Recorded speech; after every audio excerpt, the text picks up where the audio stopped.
Welcome to the Let's Actually podcast interview series, where we speak to leaders in VC, venture building, and future technologies, and we discuss the current state and trajectory of their domains.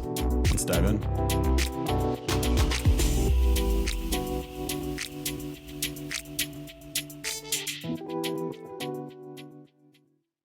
All right. Good morning, good afternoon, good evening, everybody. Welcome back to Let's Actually podcast. We got a fun one for you.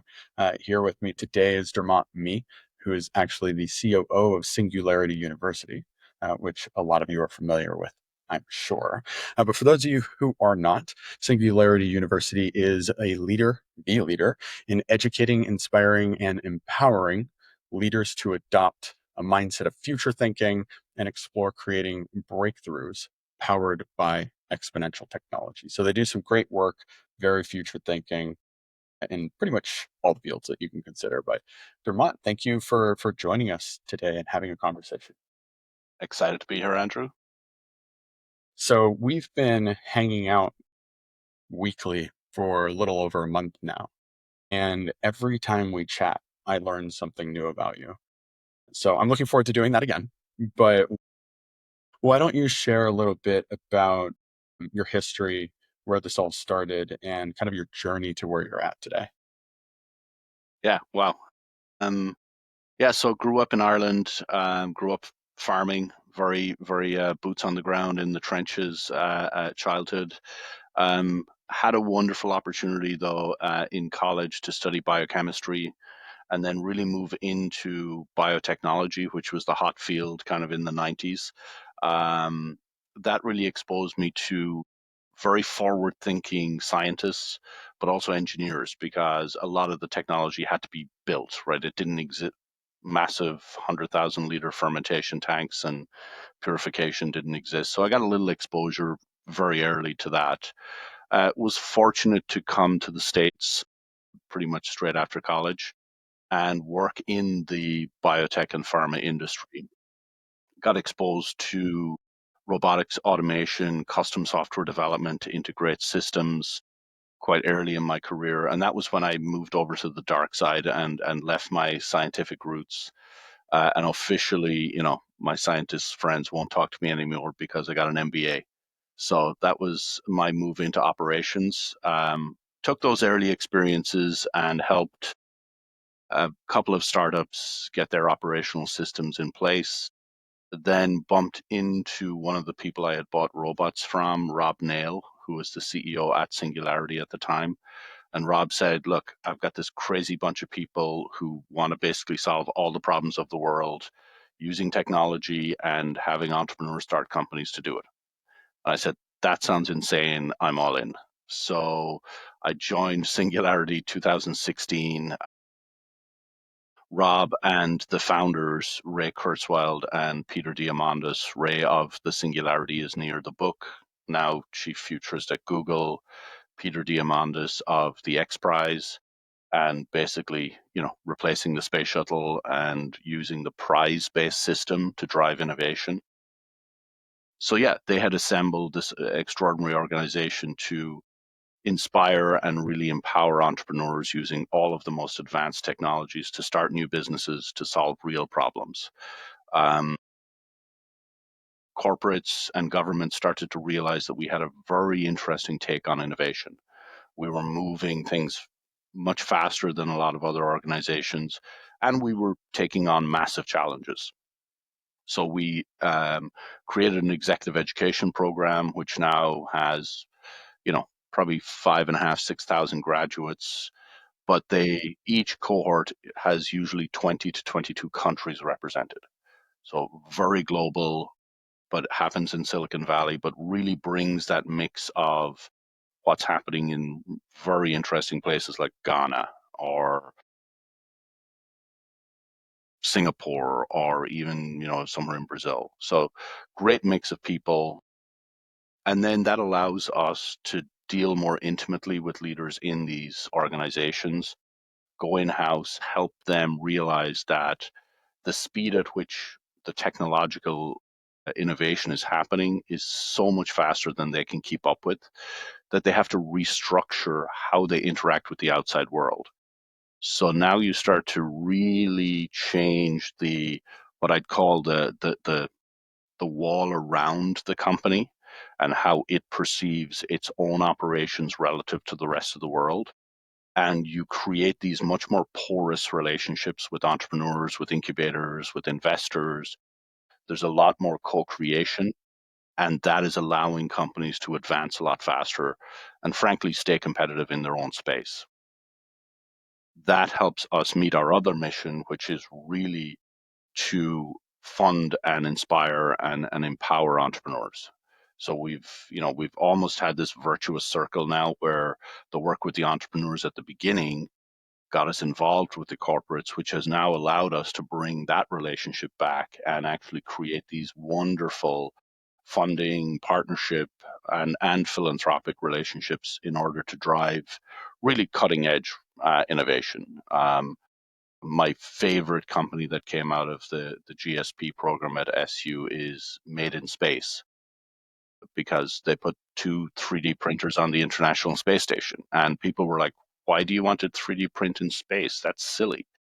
And then they were like, well, you don't realize, but we will live off the planet and we have to learn to manufacture in zero gravity. So this is actually really fucking important.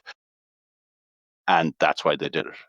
And so, while everybody else was thinking about, how do we just put satellites up there or how do we just get in space, they were thinking 2 steps ahead or maybe 5 steps ahead. And that is very emblematic of the SU mindset. I love that. I actually had a phone chat and looking forward to having him on the podcast as well with a gentleman named Jonathan Knowles, who is involved with the Made in Space project and kind of introduced me to what happened there. And I was like, So, that is phenomenal. well, Jonathan is one of my best friends here in the Bay, and I Not go surprised to to hear that at all. I go and listen to jazz with him Oh, that's awesome. every Wednesday evening. He runs the Los Gatos jazz program during the summer. Oh, cool. Yeah. Very cool. Yeah, he's great people. I'm not surprised to hear that at all. And what they're doing now is pretty cool. But let's circle back. So you said a couple interesting things in regards to what Singularity does and how they do it, and some of the perspectives that they have. And you mentioned you introduced these thought leaders into how to restructure how their companies interact with the world. What does that mean, and what does that look like, and what's important about it? So what it means is we get them to look at their operating model, um, and really really increase the tempo of the planning to execution cycle. So we get rid of this idea of 5-year plans or annual budgeting, and we say basically you live in a live system and you have to create feedback loops that are much faster and much more direct than accounting. Accounting looks backwards, right? So how are you going to sense your way through your environment, your competitive landscape, what your customers are telling you? And so that's just increasing their effectiveness at understanding where they are at any point in time, and therefore that gives them the data to make more aggressive decisions on the next step. Um, in parallel, in order for them to make good next steps, they have to understand what's actually happening in their area of expertise or excellence or product. So that's where we really introduce them to the entrepreneurial environment globally so that they know who has already created the next version of their product or service and that is going to be disruptive or accretive to their business. And so the idea that every company, no matter how, innovative they think they are, there's 50 entrepreneurs out there building a better version of what they do. And so can you increase the pace at which you incorporate this organic, free, essentially R&D in a way Mm. into your operations? And then the third element, which is really from our founding mission, is that all of this should be pushing humanity forward. All of this should be building a more sustainable business, a more a more equitable environment for humanity. In many cases, we're working with what would be called, the evil companies like the oil and gas or the huge transportation companies. We believe if we can bend the curve, the time curve of them changing by even a half a degree over 50 to 100 years, we are making a massive contribution to Yep. humanity. Exponential And trajectory shift. exactly. And a lot of people are like, well, no, just have the government make it illegal to drill for oil. That's an extreme and impractical approach, but it does allow a lot of people to sit back from the problem and kind of throw stones at it. And we feel engagement is the only way to move forward. However, if companies demonstrate a disregard for the overall mission, then we'll disengage. But as long as they have a legitimate understanding of where we're trying to go and what Yep. we believe the contribution they can make is, then we will collaborate and we will work. And we do this around the world. Fantastic. I love that. What do you notice is, and are there, I'm assuming there would be, commonalities or patterns cross industry, cross nations in some of these, either adoption of principles or incorporation of infrastructure within these larger organizations that are tackling some of these gnarly problems? Um, yeah, so the first commonality from a human perspective is we as a species think linearly. So we think basically that tomorrow will be very much like yesterday and things will change in a very, very gradual, incremental way. And so that's great from a biological evolution standpoint. Technology is almost the complete opposite. Technology advances in massive steps forward that in sometimes were completely unpredicted because it was caused by a convergence. It wasn't incremental, you know, changes. It was a massive convergence of two or three technologies that allowed an entire industry to change suddenly.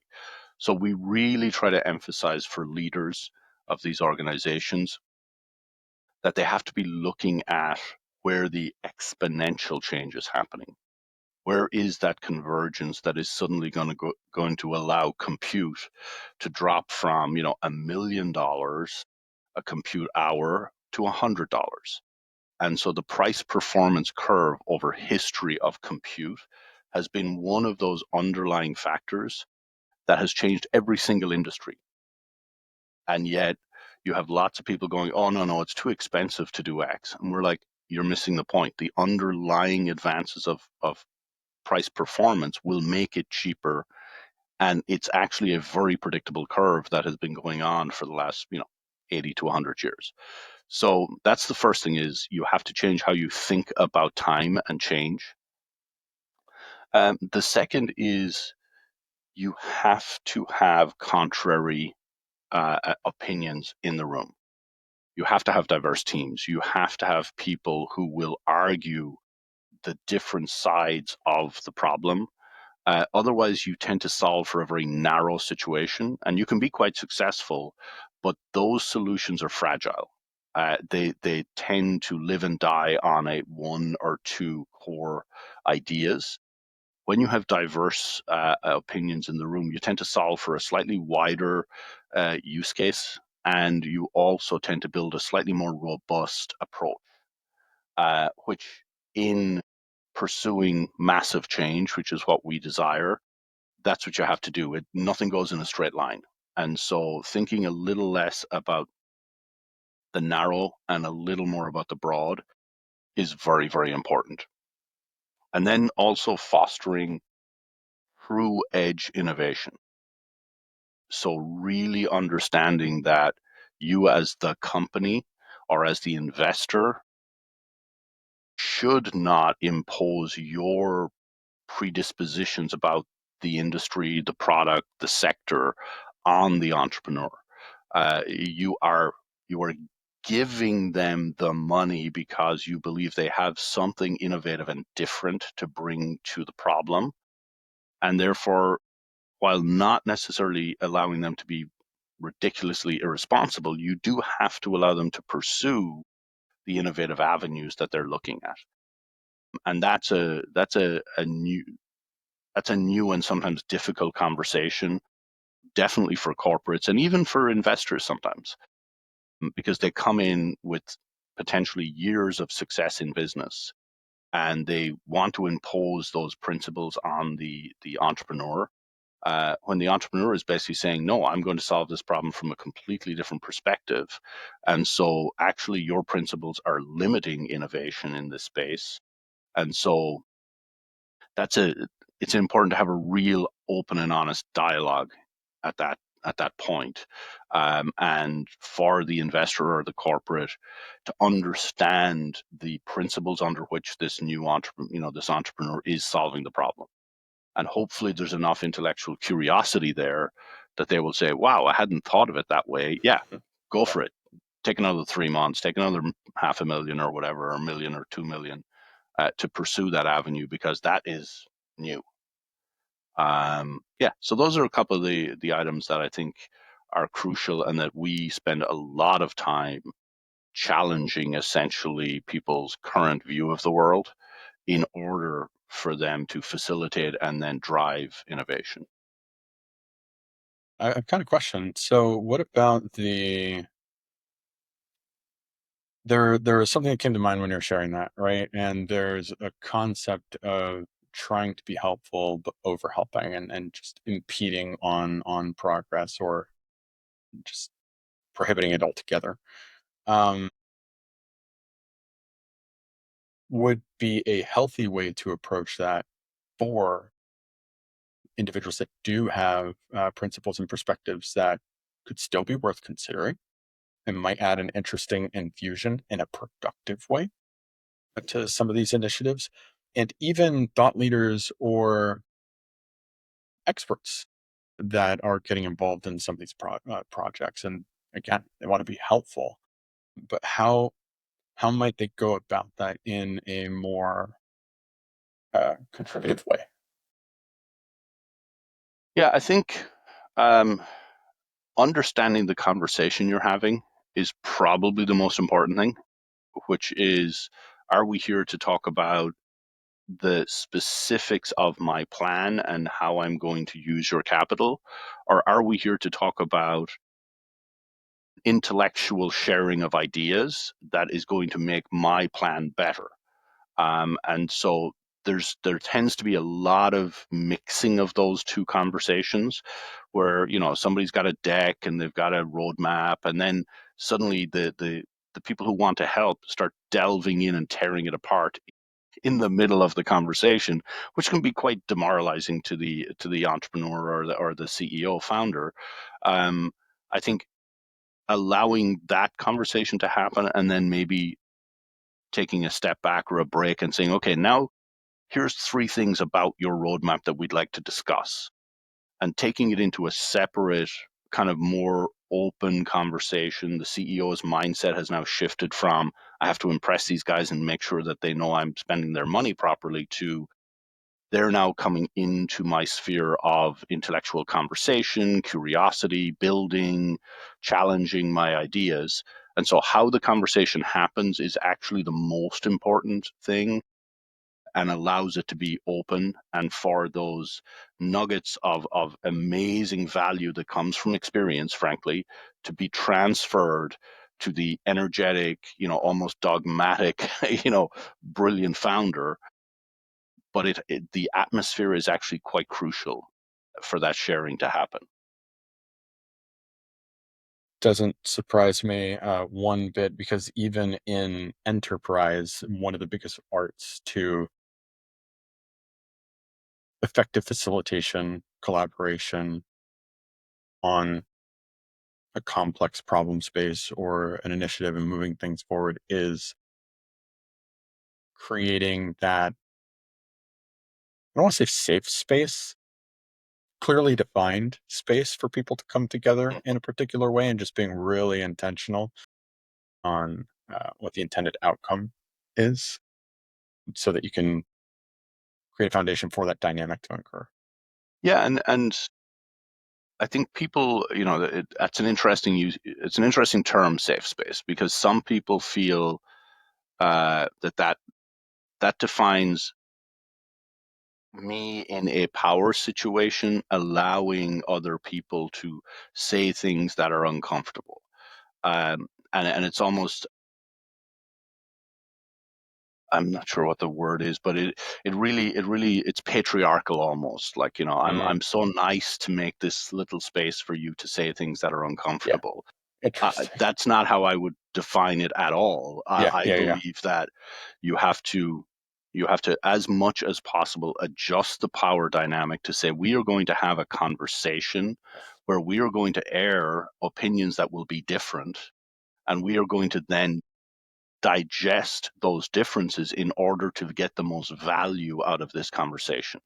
And therefore, and some people some people don't see the value of preparing for these conversations.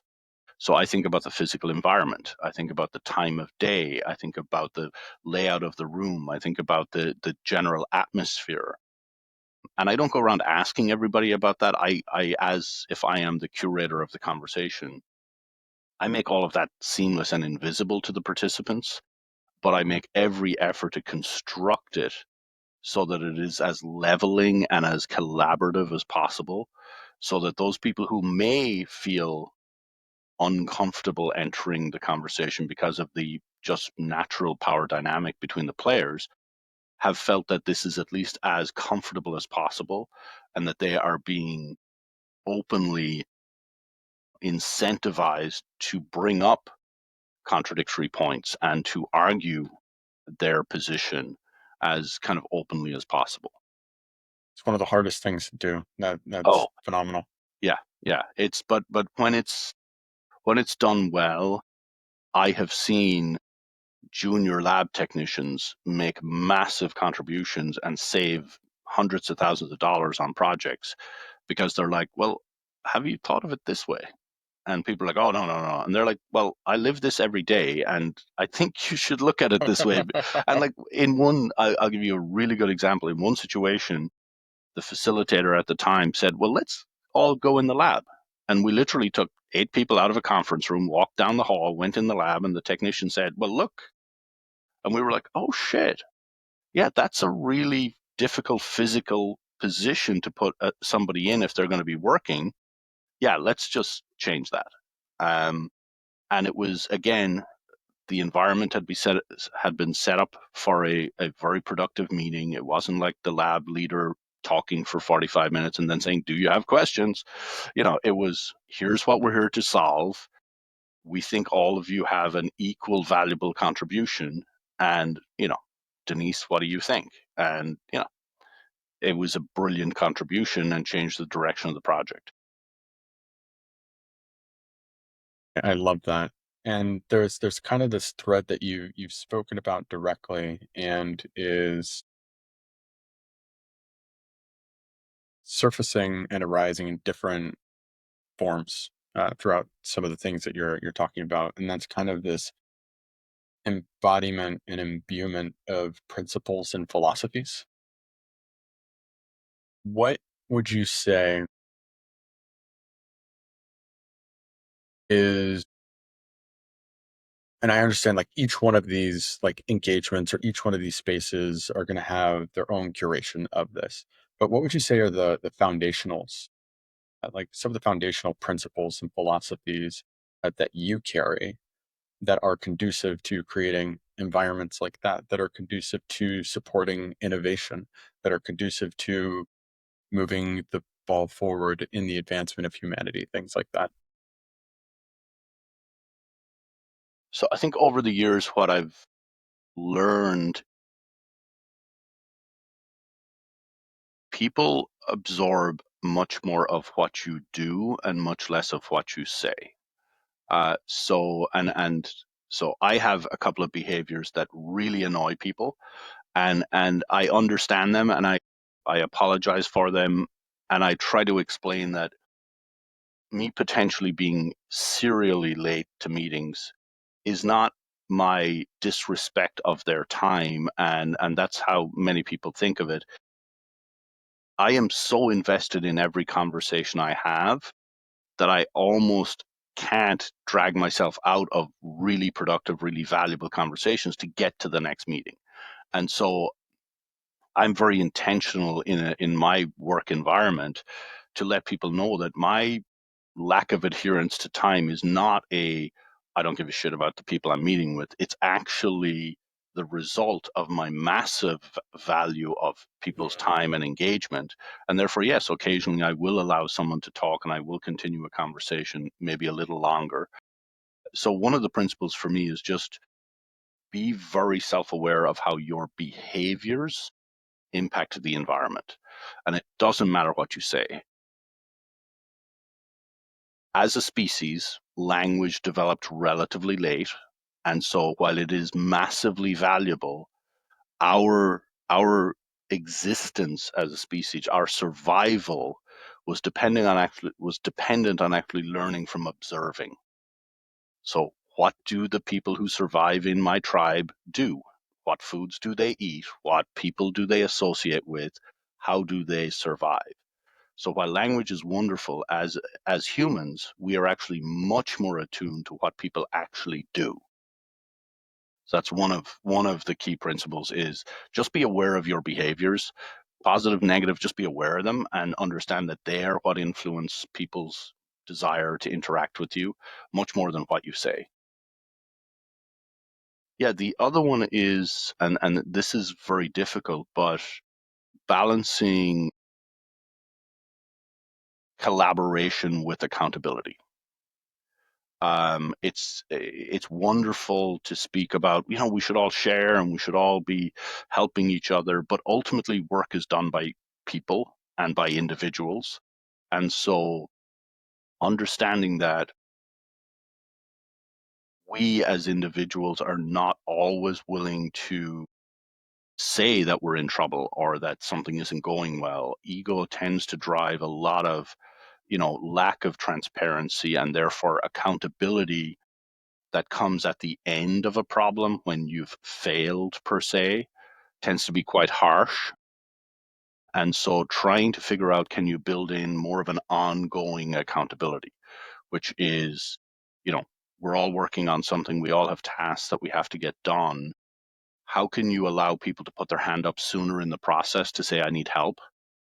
I underestimated the effort or I underestimated the complexity, so that they are not judged on the end of the month result as much as they are judged on their ability to adjust on the fly and understand the complexity. And therefore, while we may hit 75% of the target, we do it in a learning environment. So next time they target 50 instead of 200, and now they get 99% of the target, and we as a team become much more effective.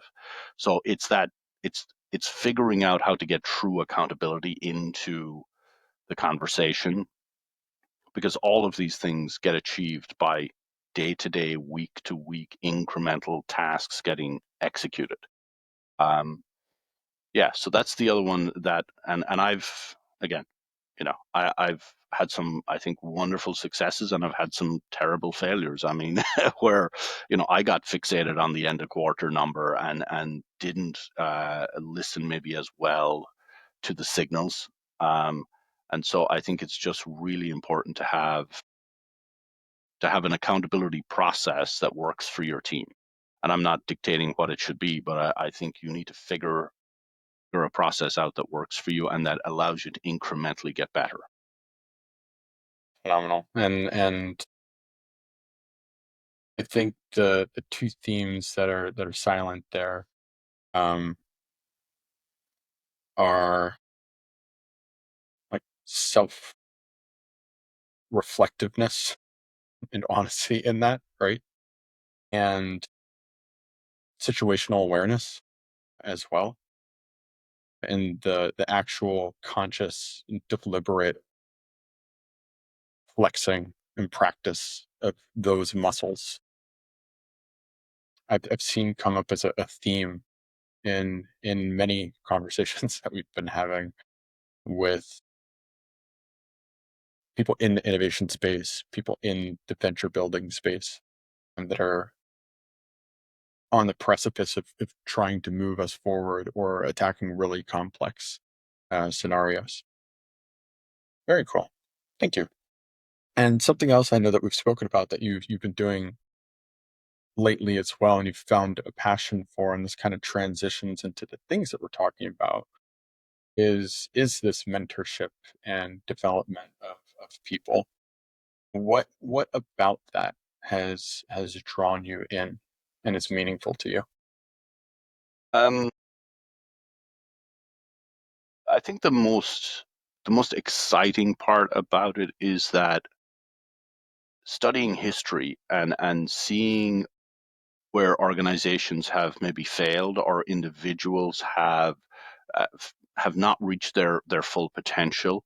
Um, in many times, it was not because they didn't have the technical capability, or it wasn't even that they didn't have the capital. It was that they didn't have the collaborative understanding of the environment, that situational awareness, or a key piece of information about the problem they were trying to solve. Mm. So sometimes passing on what seemed like, common knowledge is not common to someone who has spent, the last 6 years doing a PhD and focused heads down on one topic and now is on the precipice of a great innovation. But the rest of the world is a complete maze to them, and is often quite scary, and therefore limits their ability to progress. Mhm. So the joy I have is just in conversation, having people kind of get comfortable enough to reveal where they have blind spots, where they need help, and then being able to say, oh my god, I know somebody who does that, and they'll give you 2 hours, and you can literally see the stress go off their face and their shoulders relax, and they're like, oh my I god, I imagine. was so worried about my next board meeting because I had no idea how to solve this problem, and as a founder, I guess I'm expected to know all this shit. And I'm like, no, you're not, right? As a first time founder, as an entrepreneur, you're learning everything. You bring such a small percentage of the resourcing needed to be a successful entrepreneur with you in your own head. It's your ability to leverage Exactly. every other piece of resource that you can find.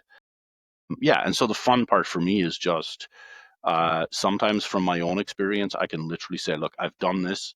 I did this 2 weeks ago, and I pulled out this is so funny. I pulled out a spreadsheet from like 12 years ago that I had, and I was like, no, here's how you do it. And he's like, oh my God, like, is that like AI? Like, did you get ChatGPT to produce that? And I'm like, yeah, no, this was before all of that. This is when you sat in front of Excel, you studied the macro process, and you went, oh, I can automate a few things here. And it was fantastic. And it just allowed him to rethink the whole customer success model and how you become more efficient at it. So that's like literally me digging into a hard drive and sending a file that allowed, probably saved him, 10 hours worth of, or maybe a couple of days of screwing around. And then the other is really saying, no, I think I know someone who's been in that situation before, go talk to them, and creating a connection where there is true empathy. Because I can't empathize because I really, really don't understand what they're going through. But I think I've got somebody who can and will create that human connection and therefore transfer their knowledge a lot faster. Because people don't want to learn from people who they don't think understand them or don't get what the problem is. So I try to take myself out of those situations and then create a connection to somebody that I think they will learn from a lot faster, or they will have a more intellectual conversation because it may be way beyond my capability.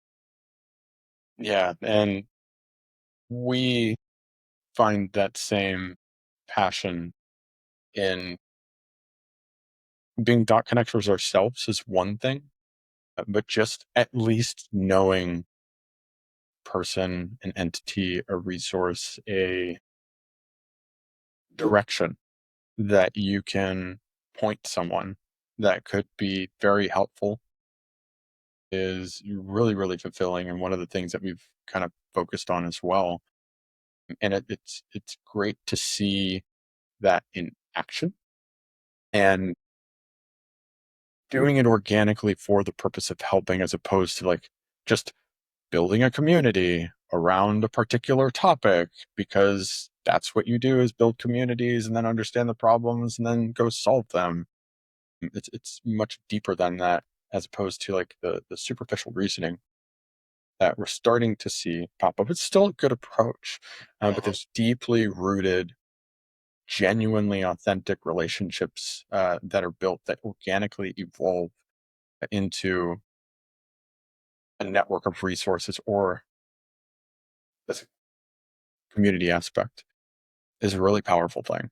Oh yeah, and I think one of the things that Singularity has done over its lifetime is when you've participated with us in any of our programs, you do walk away with a mindset, you do walk away with a certain perspective. And so, I was walking through the airport in Dubai, and somebody stopped me and said, "Oh, I had my backpack," and they said, "Oh, you're with Singularity." And we immediately had a connection. They immediately had tons of questions like, "Where's this person? What's going on with this It's initiative?" amazing. And in literally walking the concourse, because we were getting on different planes, we had this very productive conversation where they're now reconnected with a couple of people back here in the valley, and they're going Very on to do cool. some work together. Um, but it was because the the the the Singularity brand and philosophy permeates and is more permanent than any of the content or any of the information that we exchange. It's the mindset. It's the idea that somebody who carries that flag is of my tribe and is open to collaboration, support, thinking differently, challenging the status quo. And that's what I've found the most rewarding of all of the work we have done, is the fact that I can bump into somebody on the other side of the world, and the minute we share that connection, we move to a different level of conversation, collaboration, support than, "Oh, you're with Deutsche Bank. Okay, well, let's have a chat." It accelerates the collaboration.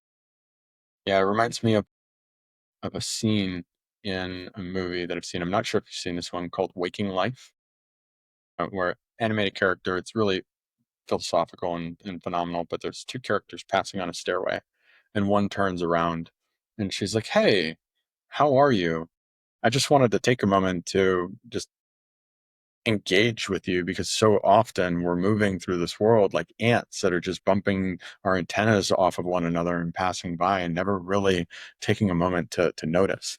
So having that point of familiarity, having that bridge into being able to dive into a more authentic connection and content of conversation, very, very cool. And it's something I think that we should all kind of move toward being able to facilitate. But let me ask you this: how do you move toward that organically, or with this deeper level, without it being superficial? Like, if you put that as a goal, like, we want to have deeper connections and build a community, I have the assumption that you might not move in the direction that you're intending to, as opposed to that being organic. So you talked a lot about mindset and like the adoption of these principles, which is fantastic. But if there's somebody who's listening that's like, "Hey, I have this interest, or we have this mission," how do we spread that thoughtfulness, that alignment that is already innately within this group, and create a platform where they can have that same kind of bond with the others that feel and think the same? Um, I think you have to peel it all back to purpose. So, what is your purpose as a group? That purpose should have a kind of shared opinion, a shared position. So, like, if I was to boil all of the SU purpose down, it's that, you know, you you know, smart people and technology can come together, produce a better future for humanity. Mm. That has not always been the case, right? Look back into the Industrial Revolution and what we've done to the planet and climate.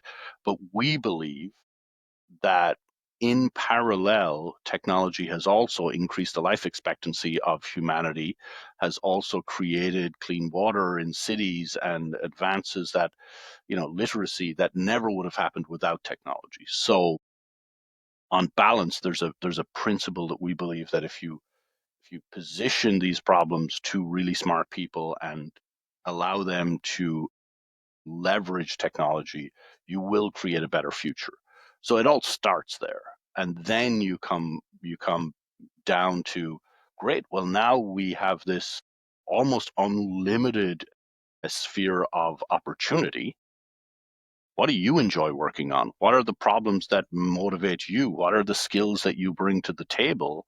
So we're not, and this the founding program of Singularity was called GSP, the Graduate Studies Program, and it brought people of very diverse backgrounds together, and basically put them in a kind of a summer camp type environment where they lived and ate and worked together for 10, 12 weeks.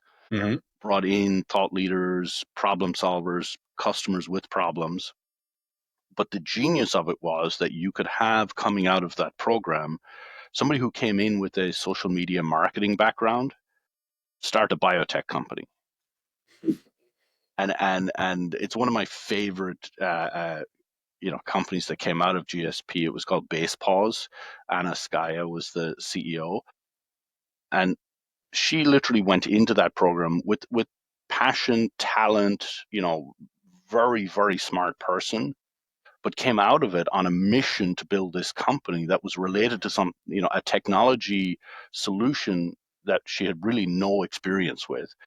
But that was just the enabler of the vision of what she and her co-founders wanted to build.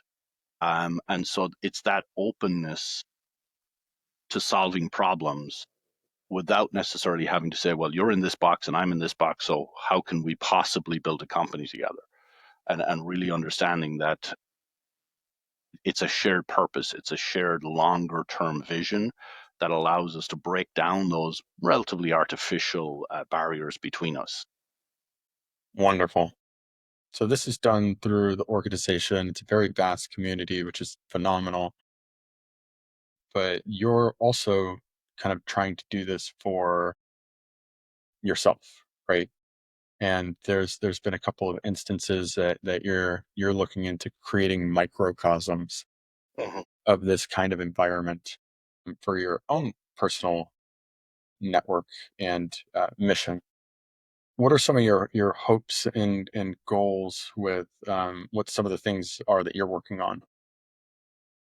Yeah, I think so. Again, having discovered this passion for convening, for supporting entrepreneurs, founders, I've really enjoyed reconnecting people who have maybe lost touch. So there is this vast community, but everybody gets busy, everybody moves on. And I've really enjoyed when I travel around the world, Middle East, India, South America, being able to say, let's rekindle that original shared purpose. Let's reignite that excitement for some of these topics. And so I've done small dinners, lunches around the world. So I'll be in London and I'll say, hey, I noticed there's 5 or 6 of our alumni, maybe an expert, maybe a friend, and I'll just pull a dinner together. I've really enjoyed doing that, and that is starting now to grow into a little bit of a kind of, oh well, if Dermot's in town, there'll be a dinner, and so it's creating this little bit of momentum where I mention I'm going to be somewhere, and then people start to convene. So yeah, so that's definitely something personally I'm doing to um, bring diverse groups together. Growing up and living in Ireland since, up until I was 24, I also have a huge, affinity for the Irish diaspora around the world and helping them intersect with the local communities and opportunities. And so creating that flow of knowledge and people between Ireland and very interesting locations around the world. I spent some time with the Irish consulate in Riyadh, right? And so, people wouldn't think of Ireland and Saudi Arabia as having any natural connection, but Irish nurses have been going to hospitals in Saudi Arabia since the 50s. No idea why, but there was a recruiting effort to find very high quality nurses as they were building out their healthcare system, and Ireland became one of those places. And so now there's this amazing little community between those two culturally very, very different environments. But that creates understanding, it creates knowledge sharing. Um, and so that's just one example of where I'm really trying to contribute to maybe not necessarily creating, but supporting, unearthing these uncommon partners is what we call it at Singularity, which is just this really interesting convergence of people, environment, capital, and then saying, yeah, let's spark that. Let's it's almost like I'm the wind blowing on that little spark and just trying to see, will it catch fire, and then will it turn into something. And that's what I'm very passionate about, and I have the opportunity to do it both with the Singularity community globally, with the Irish community, and now kind of, with yourself, we're working on a couple of projects where I think we're going to take that same philosophy and bring it to create a little center of gravity in maybe interesting geos for people who are really, really want to create something special, something innovative, something new. And, it's very exciting to be able to do that because it's one and one makes four. It's one and one makes seven, right? It's that ability to just connect a couple of people in the right environment, hopefully some local government support, but not necessarily. And then you go, wow, this is now a very exciting place where this group can leapfrog forward. So they're not going, oh, let's be another Y Combinator. It's like, oh, screw that. They've done a good job, but we want to be better. We want to do something 10 times bigger. We want to do something more impactful on the environment, whatever. Um, Yeah. That's when we were talking about that initiative.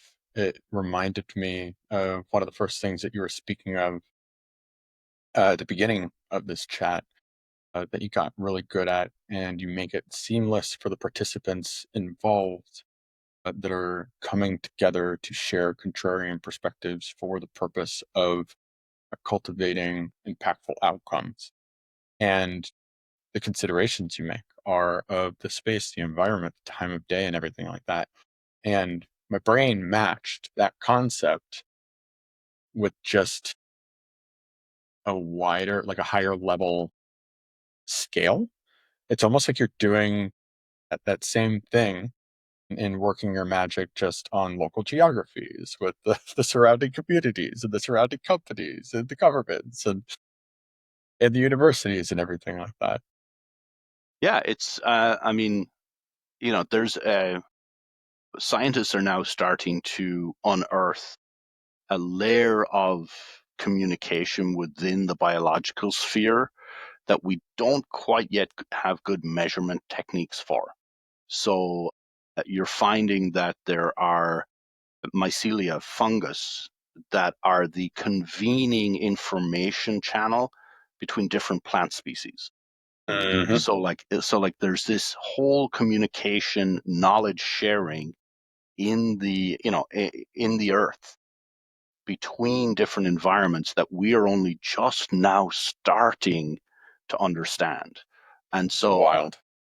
I kind of I get excited about that because I realize that the exact same level of improvement and innovation between human communication has yet to be unearthed, right? I think there is a whole level of collaboration that we can get to, and it will require understanding the human brain a lot better and understanding what are the things that cause us to be fearful. And this goes back to the kind of the lizard brain, the fact that the only reason we survived was we were afraid of everything and we prepared appropriately for that.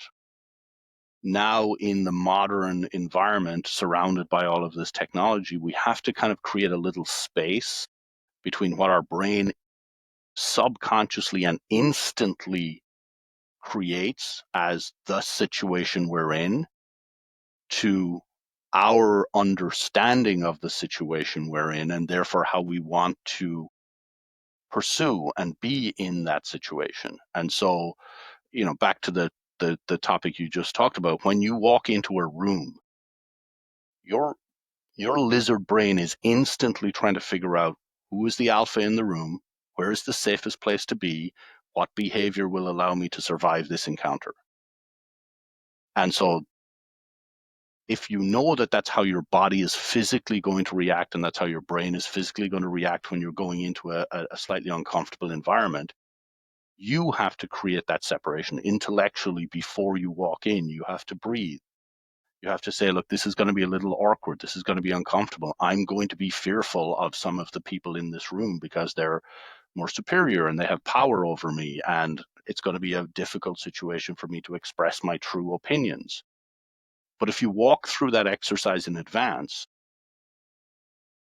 then when you sit down, you are much better prepared to really make a productive contribution and really be your best self in that environment. But if you get out of the car, check in at reception, get your little badge, look around in this unfamiliar environment, kind of tentatively walk into the room, sit down and go, shit, who is everybody? Your brain is going to take over. Your natural evolutionary instincts will take over, and it will be a, probably friendly, but very cautious, very risk averse interaction without really much creativity or spark. And therefore, you'll get through the agenda, you'll leave, and it'll be thank you very much. But you've just missed another unique opportunity with really smart people who have the capacity to make change or drive innovation. And it was just another meeting. I love that. I had a really interesting thought while you were sharing that, and the alignment with that mental state when entering a particular space and adjusting your presence to being more receptive, less reactive, and things like that from the other perspective. And what might it look like for somebody on the other side of the egoic perspective, where they're a little bit more associated with their success, their position, their influence, and breaking down those walls in the same way so that when they enter an environment, they are more receptive. They are more susceptible to create environments with other people where they might learn something new, or they might be afforded the consideration of a new opportunity that they may have shut down otherwise. So, do you have any thoughts on that side of the spectrum as well that might be helpful for somebody that maybe thinks that they've been through it, they've been doing this for 30 years, they get it, it's just another room and another space? Yeah, it's interesting. So when I took on the role of COO, about 6 or 8, maybe 9 months later, a good friend who had worked together for years took me aside and said, Dermot, what the hell's going on? You're so different. I'm like, I'm not different. What are you talking about? And they're like, oh no, you're different. When you're in the room first, the atmosphere is different. You're acting much more kind of command and control than you used to. You're really like you're still very very effective, and we're still moving forward, but there's a there's a stiffness and a kind of execution orientation to your interactions now that is much more forceful than it used to be. It used to be much more collaborative and much more, and what I'd realized was that this new responsibility I had taken on had created a sense of kind of fear and concern that we weren't executing fast enough and we weren't getting things done. And so my behavior had gone towards, well, I have to drive things. I have to make sure people do what they're meant to do. And it had all come out of the fact that, 2 weeks earlier, I was more one of the team and we were collaborating to get stuff done. And then once, the title had been bestowed, somehow my mental state had changed to I'm responsible now. And Interesting. therefore my ego got involved and I was fearful that, I would look bad if the team didn't execute, right?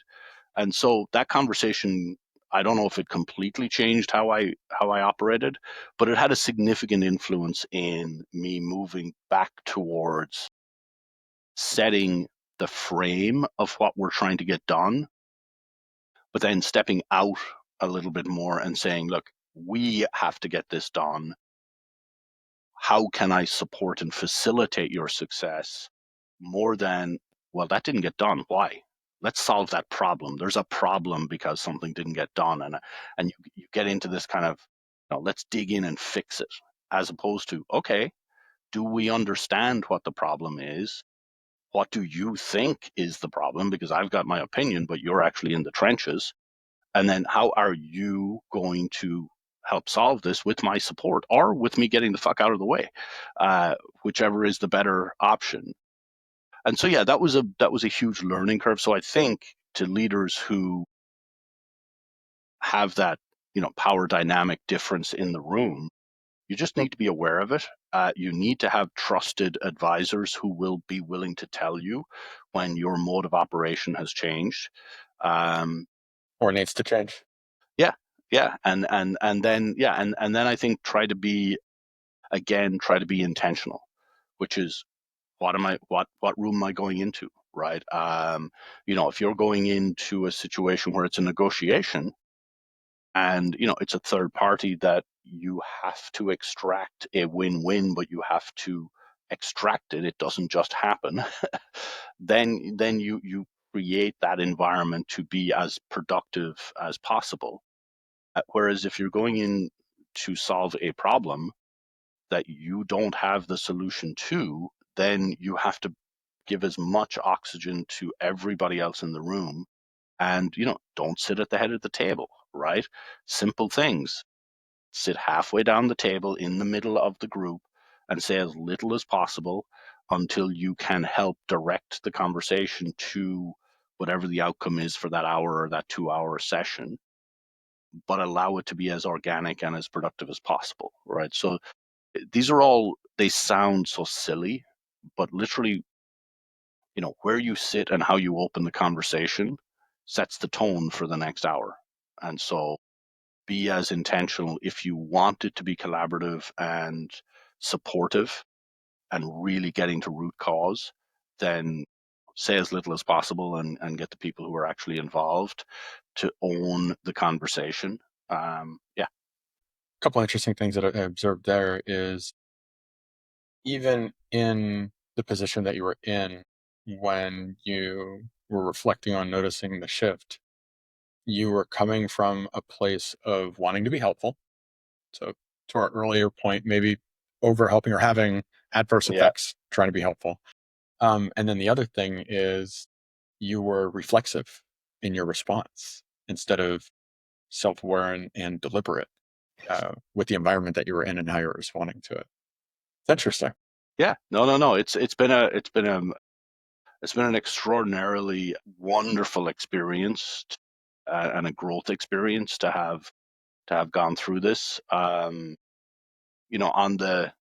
another experience again going through COVID, that really influenced kind of I'd say my confidence is that the world was burning, right? And so I had this opportunity to navigate a very difficult corporate and market situation, which was all conspiring essentially to destroy the organization, right? Because we're a very in-person, very, Mm, very collaborative, very intimate organization with our participants and with the market. And so at that point at which, basically our entire forward-looking bookings were, just eliminated in 60 days, no international travel, lockdown, buildings closed, being able to work with the team, our experts and faculty who are the lifeblood of these new ideas that we are trying to perpetuate, and the board and the investors, being able to work with those constituents and navigate what was an impossible, once in a lifetime environment really, really galvanized my belief that if smart people and well intentioned people come together, anything is possible. Because the reality of the market is we should not have survived, right? It was just so terrible from a market financial standpoint.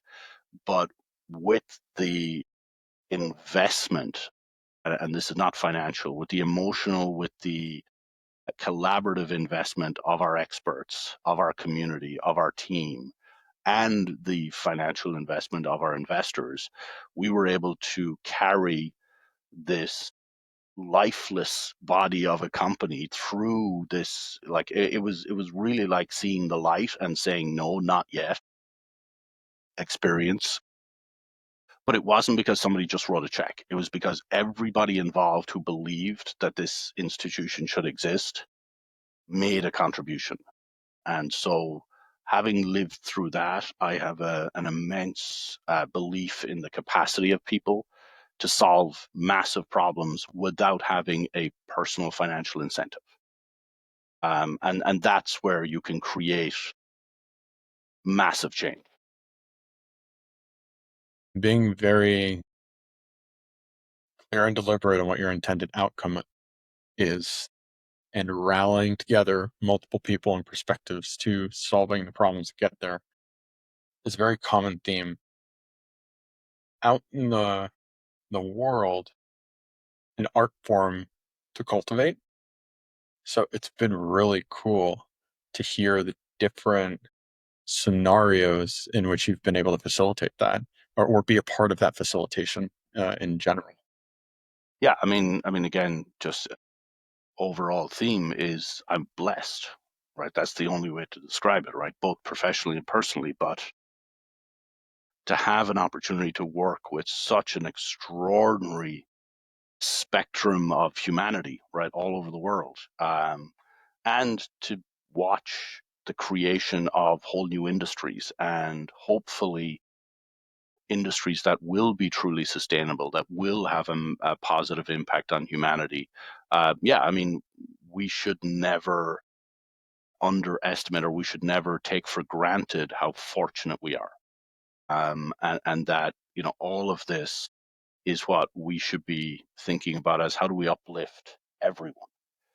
Um, because it's, you can't keep concentrating wealth and you can't keep concentrating ownership. At some point, you do have to find a way for it to have a more positive impact on everyone. And that's that's a very complicated topic, but I believe we have we have the ability now to democratize access to knowledge and information for those who want to learn. We have the ability to democratize the business principles that allow for capitalism or whatever form of economic development you want to be propagated very quickly. You can now skip the need to go directly from governments to banks to large companies. And we can share, which we do every single day, we can share breakthroughs in innovation directly with entrepreneurs in villages in Africa, cities in South America. And if they are so inclined to take that knowledge and information and build a business, they can do it. They don't have to wait for permission from the local city or, you know, laws from the local government. They can just build a business. And that democratization is extraordinary, and it has only been possible in the last, 15 to 20 years. So, like, we are actually at the beginning of one of the most innovative and creative and entrepreneurial periods in human history. And you mentioned a term I was going to ask about, but I think there's an underlying concept there in general earlier when it was people to people, and you're referring to porous relationships. And I think on a macro, that almost translates to the type of environments that are starting to be created that enable the transference, passage, access of this information that has that impact, that enables basically the world at large and anybody anywhere to find out about pretty much anything and gain access to the knowledge and at least identify the resources to go a certain direction with any kind of innovation or company or venture building experience. Yeah, it's yeah, and again, because I come from a biology background, I tend to try to use biological systems as an example. But the human cell, right? So the human cell has a relatively porous cell wall. And so the cell wall keeps inside the core organelles, the DNA, the nucleus, the critical elements, but it is massively porous to signals from other cells and Mm. signals from the larger environment. And so it cannot survive without those signals. So I really think that we as a society are quite similar to a biological entity in that, yes, we as individuals have our own little environment, but we are 100% dependent on the having this porous relationship with other people and our larger environment in order to learn and react and survive and progress. And so you know, we are only now starting to understand some of those signals. I talked about the mycelium earlier, but even cell to cell interactions, we are still discovering new, forms of communication between cells. And so this entire knowledge sharing process, if we don't understand it in cells that we've been studying for 100 years, and now we're trying to say, why don't you understand me in a conversation? And we are made of billions of cells and cells that we don't understand at all, which is in the brain. How much more complex is our ability to communicate than it is for a cell to cell interaction? And we've spent billions of dollars and 100 years trying to understand it. So I would say be a little more forgiving of the complexity of these interactions, um, and really understand that we're all doing the best we can, right? We're all trying to communicate and trying to be understood, but it's a very complicated process. And to my beginning point, language is a little crude. And so we tend to sense fear or anxiety or other things far, far ahead of us being able to articulate it verbally. And so getting, as much as you can possibly get in touch with your organic reactions and then really say why, what's driving that. Okay, how can I accommodate that while still moving forward in this conversation or in this interaction and not allow it to derail me. Amazing. And thank you for such applicable perspectives. I know that I'm personally going to go back through this and take an onslaught of notes. I'm really looking forward to that. All our conversations are like that, though. So thanks for being able to come on to the podcast and share this perspective and this wisdom with the world. I've got a couple closing questions, and you kind of answered one of them already. But what about like closing considerations to those who are um, entrepreneurial curious, right? And they're not sure how to start creating situations like this or surround themselves with those types of people and things like that. What considerations would you pass along to them? So the first is most of your concerns and fears are because it's maybe not common in your environment, in your family, in your work, for people to say, I want to build something new. So you're feeling the natural fear of being other and being different from maybe the people you tend to spend a lot of time with. So understand that that is one of the constraints, and then find a way to circumvent that, which is almost returning to a state of play, which is, I'm not trying to be Elon Musk and start $1 billion company. I enjoy this topic or subject, and I think I might be able to create something interesting. So make it more of a game. Make it more of, oh, I'm going to read a little bit. I'm going to jot down some ideas. I'm going to create some sketches. Okay, that way you're actually releasing the creativity that's needed in order for you to figure out, is there a there, without it being, oh, I have to become an entrepreneur and I have to write a business plan and I need a budget. And I try to get back to the state of creativity and imagination, which is, hey, if I was a 6-year-old kid and I was imagining living on Mars, I would have probably taken out my notebook and drawn out some pictures, or I would have created something with Legos. So find out whatever uh, your avenue for creativity is, and apply it to Mm. the business problem you're trying to solve. That will get you from the 0 to 0.1. Won't get you 0 to 1, but it'll get you to that 0.1, which is actually where a lot of people stop or can't Mm. get over, because they're like, oh, why, who do I think I am, trying to solve, global warming? That's silly. Whereas, hey, I'm really fucking annoyed about the rainforest. What would it look like if that was better? Okay, let me draw some ideas. Well, I know a guy who, he thought about this, he thought about satellites that had, created shade and just shaded the entire, city so that there wasn't heating. Well, let me draw that. And so you take little ideas and you draw them out in almost a sci-fi type description, just anything that allows you to get the ideas out of your head onto the paper or into some form. Some people love using Legos, using a 3D printer to do some prototyping, whatever it is that allows you to get it out of your head and get it onto paper. I write journals and notebooks and stuff like that, and I have stuff from years ago, and I'll pull it up and go, oh my God, why didn't I pursue that idea? But at least it's there, right? At least it's a little nugget.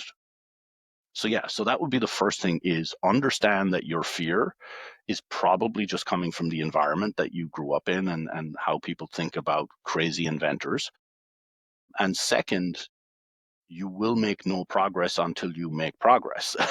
So you must do something. You must write it down. You must create. You have to allow the creativity to come out. Otherwise, it's just an idea.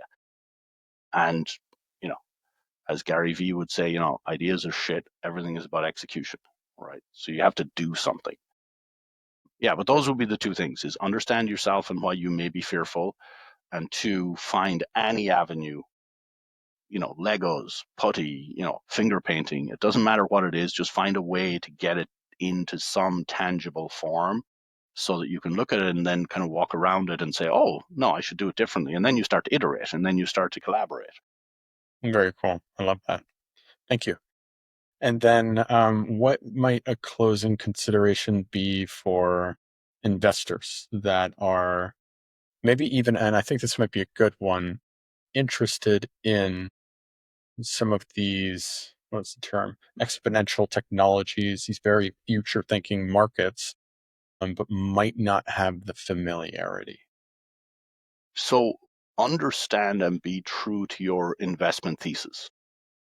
So that's the first thing, is if you're taking money from LPs and you've got a fund, or even as a family office or an individual investor, understand what you're trying to do. Like, why are you investing, right? If it's, I want to build wealth and I've got a community that I want to provide for, or I have a family, or I want a yacht, or I want a G7, whatever it is, just understand why you're doing it, because ultimately that will consciously or unconsciously drive your your your evaluation of success and failure. And so, you can do wonderful things for the world and then beat yourself up, or be beaten up by the environment that gave you the money. And so there's a dissonance there. So just understand what you're doing, why you're doing it, what the principle is. And if within that thesis there is an openness to true innovation and to truly supporting moonshot ideas and radical change in certain spaces that you maybe have a personal interest in, like the environment, for example, then I would say build your relationships, get to know people in the problem space.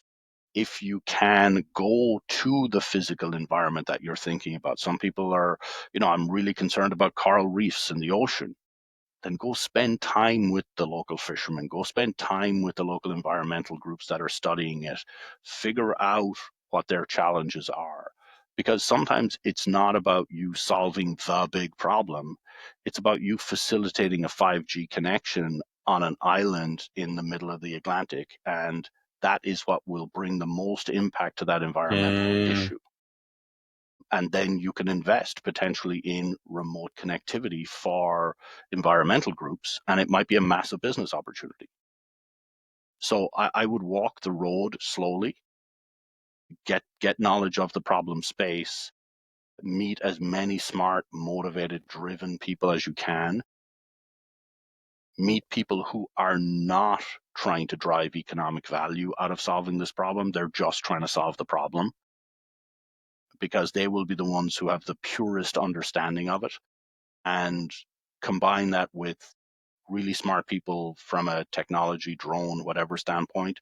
If you put those two together, they will come up with innovative solutions which will be investable.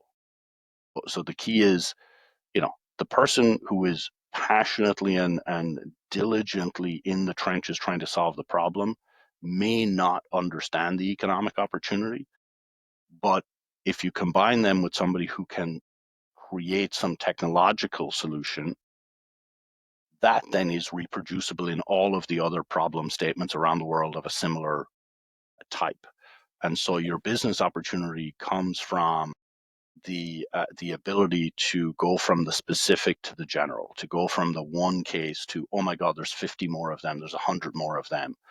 But that deep understanding of the problem and therefore the investment opportunity is getting in the trenches with the people who actually have the problem. so how can people connect? Um, Yeah, I'm probably most active on LinkedIn. A little bit on Twitter. Um, but yeah, LinkedIn is probably where I spend most of my time. Again, as you've probably gotten from the conversation, I tend to be a little more one-on-one, a little bit more small group. I don't publish a lot. I'm not what I would call a thought leader in the social media space. I Mhm. feel I should do more. I think I have probably something to contribute, but that's a muscle that I have to develop in order to do it productively and not waste people's time. So yeah, I mean, if somebody wanted to connect, LinkedIn's probably the best place to find me. And then I would really appreciate any insight into parts of this conversation that were valuable. If there are elements that I could develop that, oh, Dermot, you should write a blog about that, or you should write a Medium article about that, or Dermot, that's bullshit. I think you should go rethink that. All of that is really good feedback, right? Because in my effort to support and help entrepreneurs, I want to get better at my understanding of the space.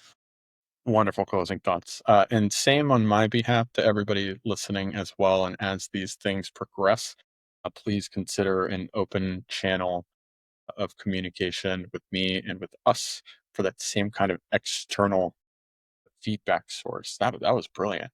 Love that. Well, thank you again for an amazing conversation. And I know that it's a weekend for us. I'm not sure when everybody else is listening, but I hope you have an amazing weekend. And I look forward to circling back next week and getting a little bit more tactical. But what I'm starting to plan is I think I'm gonna do like follow-ups with individuals like 6 months out, a year out, to kind of see how things progress. So we'll get something on the calendar for a little further out so we can actually watch the evolution of some of your initiatives that you've got going on. That'd be very cool. Awesome. Well, thank you everybody for tuning in once again to Let's Actuate podcast. Good morning, good afternoon, and good evening to wherever you are in the world.